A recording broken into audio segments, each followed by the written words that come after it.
Bonjour à tous, donc aujourd'hui je suis allé à la rencontre d'Elsa Cargill, qui est créatrice de la société Régal. Bonjour Elsa. Bonjour Xavier. Alors, est-ce que tu peux nous dire d'où tu viens et où tu as grandi? Je suis née à Grasse, Ouais. d'une famille britannique, et j'ai grandi dans la région jusqu'à la fin de mes études. T'étais déjà d'une famille de chefs d'entreprise? Alors tout le monde l'est devenu avec le temps. Un papa salarié mais très carriériste, et finalement que des chefs d'entreprise, la maman et les deux frères. Petite anecdote, vous avez créé quasiment tous au même moment. Une entreprise, effectivement, on était tous à la poursuite finalement peut-être de passion et de liberté. Et c'est vrai que ça s'est tous fait à peu près au même moment. On est tous quasiment passés par la case salariat pour finir chef d'entreprise. Pour tes études, tu as fait schéma bachelor. Tout à fait, dans le but du cursus qui m'attirait et ce côté international en fait avec des opportunités de stage et de vision à l'international. Premier stage. Premier stage en agence de presse à Paris, dans une petite agence avec des très bons clients spécialisés en art de vivre, qui m'a en fait permis d'intégrer une agence à Londres. En fait, ils étaient partenaires, l'agence qui s'appelle MMA. À Londres, tu te fais chasser au bout d'un an par une agence qui appartient à François Peretti. Tout à fait. L'agence de François Peretti me contacte et ce qui m'a beaucoup attiré, c'était les valeurs de l'agence et notamment le fait que certains des clients soient basés dans le sud-est de la Oui, France. pour toi c'était important.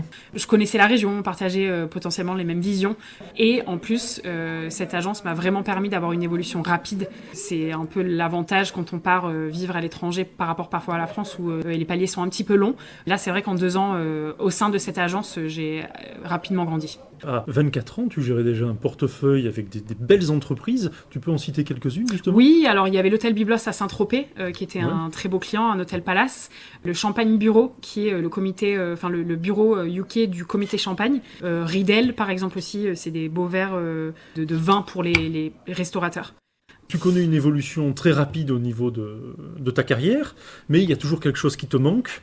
Je me rends compte en changeant d'agence qu'en fait j'avais envie de rentrer en France. Sauf que je trouvais que ça allait être difficile en fait de pouvoir réintégrer le marché français en étant sur Londres depuis 4 ans. Et à ce moment-là, en fait, j'ai fait la rencontre d'une journaliste qui s'appelle Gina Baxa, qui est aussi coach de vie et je lui disais que justement j'utilisais ces termes en disant que ça allait être compliqué et difficile et elle m'a expliqué qu'il fallait que je revoie la manière dont je parle des choses et que effectivement si j'y croyais pas j'allais pas y arriver. Et en fait en sortant de ce rendez-vous ça m'a donné énormément d'énergie et là ça a fait un effet boule de neige parce que j'ai mis beaucoup de choses en place pour rentrer en France.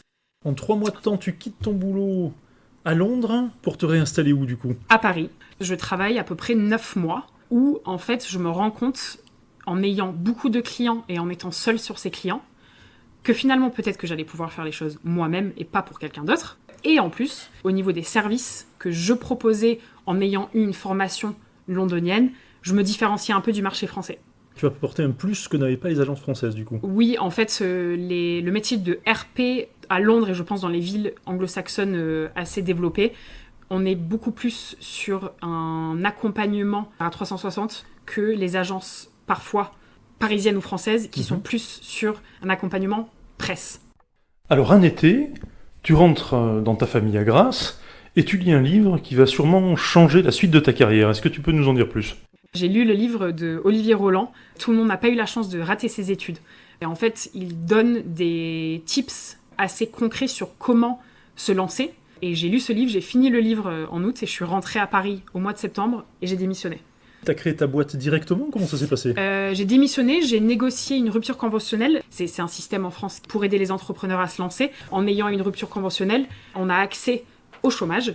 Parce que du coup, quand on est demandeur d'emploi, vous bénéficiez d'exonération partielle de charges sociales en cas de création de reprise d'entreprise, et en plus des aides de Pôle emploi. Donc il y a 2 systèmes, on ne va pas rentrer dans les détails, mais c'est soit vous récupérez une partie de vos aides de Pôle emploi sous forme de capital, soit vous maintenez justement vos mensualités de Pôle emploi.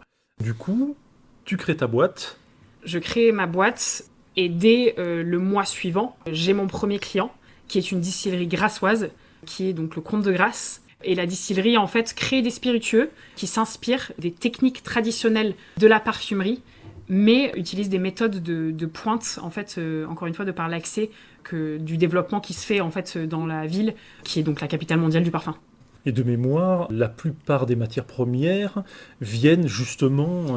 Tout à fait, notamment dans leur premier produit, qui est le Gin 44, 80% des ingrédients qui composent le gin sont locaux. Quasiment toute l'équipe vient de Grasse ou des environs. La maître distilleur Marianne Contamin est une ancienne aromaticienne qui a créé la recette. Donc voilà, c'est vraiment une belle histoire. Donc ils créent du gin. Ils ont créé donc le gin 44. À peu près 1 an et demi plus tard, la vodka 06, qui est une vodka rosée, qui prend aussi des éléments de la région, puisque le rosé qu'ils se servent est un rosé de Provence. Ils ont créé aussi, pendant le confinement, pour un peu s'adapter à la demande du marché, des cocktails prêts à boire, en partenariat avec un barman réputé, ancien MOF d'ailleurs. C'est une boîte qui évolue énormément à l'international, qui est distribuée maintenant dans beaucoup de pays, pas qu'en Europe, en Australie, au Canada, etc. Donc c'est du gin haut de gamme. Hein. C'est du gin haut de gamme, et c'est une boîte pour laquelle moi je me suis beaucoup attachée. Je suis d'ailleurs devenue actionnaire l'année dernière. Mais au bout de 5 ans, tu as besoin de renouveau. Qu'est-ce qui se passe ? C'est vrai que je me rends compte qu'il y a un petit peu de perte de sens dans ce que je faisais. J'ai vraiment besoin d'avoir la passion dans ce que j'entreprends et ce que je fais tous les jours. Donc je fais appel à une plateforme qui s'appelle Chance, qui peut aider parfois aux reconversions ou alors simplement pour faire des bilans de compétences ou des introspections. Avec cette plateforme, on a accès à une coach, et cette coach me fait me rendre compte que j'ai besoin de plus de passion dans ce que je fais. Alors que bon, finalement, c'est en moi, mais peut-être que j'avais besoin, des fois, on a besoin d'un petit rappel externe. Et donc, je me rends compte à ce moment-là qu'il fallait que je revoie mon portefeuille et justement continuer à bosser avec des clients comme Comte de Grasse qui sont pleins de valeurs et de sens. Et actuellement, par exemple, la boîte de distribution de spiritueux de niche Marussia, qui sont notamment les distributeurs du Gin 44 en France, qui est aujourd'hui un de mes plus gros clients basé à Paris, qui me permet d'avoir ce plaisir en fait de travailler avec des personnes passionnées aussi, qui ont des produits niches avec des belles valeurs et des belles histoires. Alors à partir de quand le projet Passion est devenu un potentiel de création d'entreprise ? En parallèle de cette, on va dire, refonte de portefeuille, je me posais des questions sur un projet qui m'appartenait. Et en fait, c'est vrai que j'ai une passion depuis très longtemps, c'est de découvrir des endroits, de mettre des petits pins, des petits drapeaux qu'on peut trouver sur Google Maps. C'est vraiment une passion pour moi d'aller identifier des nouveaux endroits, d'aller les découvrir, de les partager. Et en fait, à force que mon entourage me demande conseils sur où aller manger, où amener le client, où amener la famille, je me suis dit qu'en fait, ils n'avaient pas de plateforme pour trouver la réponse à ces questions. J'ai voulu créer une application de recherche de lieux, donc de qualité, pour pouvoir en fait répondre aux questions de mes amis. Et à partir de là, tu démarres ton étude de marché. Tout à fait. Donc je me suis dit en fait comment corréler l'utilisation de l'application par un consommateur et par un restaurateur. J'ai fait une étude de marché côté B2B avec les restaurateurs pour leur demander ce qu'ils pouvaient penser d'une plateforme qui les aiderait à avoir plus de visibilité, à attirer une clientèle de qualité. Et effectivement, l'étude de marché a abouti dans le sens où j'ai vu que le projet pouvait fonctionner. Est-ce que tu peux nous dire, à l'heure actuelle, ce que va être Régal ? Ça va être une plateforme qui va vraiment réunir des consommateurs passionnés et des restaurateurs passionnés. L'application est en développement depuis décembre 2022. Le développement va se terminer d'ici la fin de l'année, mais l'utilisation de l'application sera effectivement prête à partir de printemps 2024. En montant justement cette étude de marché, tu te rends compte de ce qu'est réellement la mentalité du chef d'entreprise ? Alors en effet, à ce moment-là, je rentre réellement dans une aventure entrepreneuriale avec le montage de Régal, la poursuite notamment de financement. Donc là, on prend beaucoup de portes. Ça m'a pris 6 mois avant d'identifier Initiative en tant qu'aide à ce projet et aide financier.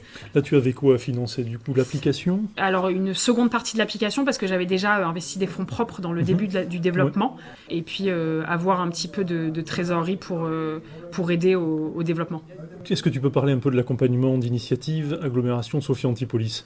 J'ai eu la chance de rencontrer en premier lieu Emmanuel Mergot, qui a été mon project manager, qui s'est beaucoup intéressé à mon projet, où j'ai pu vraiment lui expliquer quelles étaient mes passions. On a ensemble construit le dossier qui a été ensuite présenté en jury. Donc j'ai présenté le projet Régal face à un jury d'environ 15 professionnels qui ensuite m'ont posé beaucoup de questions, un petit peu challenger le projet, ce qui est bien et normal et toujours intéressant d'ailleurs. Le projet a été validé pour un financement, donc Initiative me propose un prêt d'honneur et le Crédit Mutuel de Grasse m'accompagne sur le prêt bancaire parce que pour avoir accès au prêt Initiative, il faut un prêt bancaire en parallèle. Tout à l'heure, on parlait de la solitude du chef d'entreprise. Ça, c'est quelque chose que justement tu as découvert en réalisant ton projet. Comment tu fais pour surmonter cette solitude du chef d'entreprise ? On se rend compte vraiment le changement de mindset quand on rentre dans l'entrepreneuriat versus évidemment être salarié, mais même en étant freelance. C'est vrai que l'entrepreneuriat, c'est encore vraiment très particulier et on peut souvent se retrouver un petit peu seul. Notre entourage ne nous comprend pas forcément, on vit très différemment. Et du coup, je me suis dit que ce serait intéressant pour moi de m'entourer de personnes qui allaient mieux me comprendre. Donc j'ai commencé un petit peu à rechercher des communautés. Notamment, j'ai rejoint la communauté en ligne qui s'appelle les punks du web, qui est lancée par Thibault Louis, qui est un leader sur la prise de parole sur LinkedIn. Et en fait, aujourd'hui, cette plateforme, elle me permet de m'entourer avec des personnes qui finalement vivent un peu plus comme moi, comprennent un petit peu plus les barrières qu'on se prend et comprennent un petit peu plus le parcours du combattant que c'est d'être entrepreneur. Donc le but de cette plateforme, c'est de créer du lien, d'échanger. Exactement. C'est comme une communauté un petit peu solidaire où on va avoir en fait accès à des plateformes pour parler de sujets différents, que ce soit juridique, peut-être des questions dans l'entrepreneuriat. Tout à l'heure aussi, on parlait du parallèle entre le sport et ta vie de chef d'entreprise. Ouais, absolument. J'ai toujours fait beaucoup de sport. J'ai fait du tennis en compétition quand j'étais jeune.